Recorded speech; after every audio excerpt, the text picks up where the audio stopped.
সিরিয়ায় পতন হয়েছে ৫৪ বছরের আসাদ শাসনামলের। এর নেতৃত্বে ছিল হায়াত তাহরির আল শাম HTS।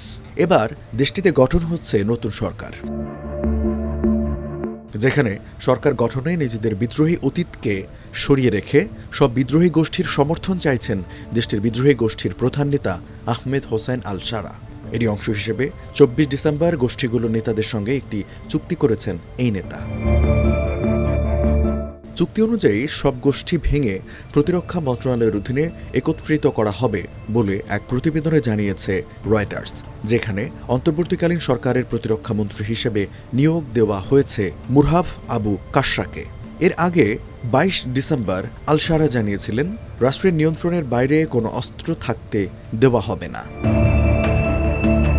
এদিকে গত সপ্তাহে প্রধানমন্ত্রী মোহাম্মদ আল বশির বলেছিলেন, সাবেক বিদ্রোহী গোষ্ঠী এবং বাশার আল আসাদের সেনাবাহিনী থেকে বিচ্ছিন্ন হওয়া কর্মকর্তাদের নিয়ে মন্ত্রণালয়কে পুনর্গঠন করা হবে। সুন্নি ইসলামী শাসন ধর্মীয় সংখ্যালঘুদের জন্য হুমকি স্বরূপ হতে পারে বলে আশঙ্কা ছিল মুসলিম কুর্দি ও শিয়া, সিরিয়াক, গ্রিক ও আর্মেনীয় অর্থোডক্স খ্রিস্টান এবং দ্রুজ সম্প্রদায়ের মধ্যে।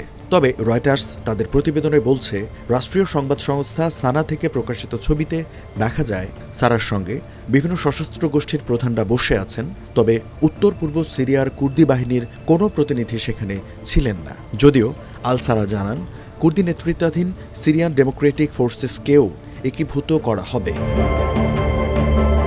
এর আগে গত সপ্তাহে হায়াত তাহরির আল শামের সামরিক প্রধান AFPকে বলেন, কুর্দি নিয়ন্ত্রিত এলাকাগুলোকে নতুন নেতৃত্বের অধীনে একীভূত করা হবে এবং সিরিয়াকে বিভক্ত করা হবে না।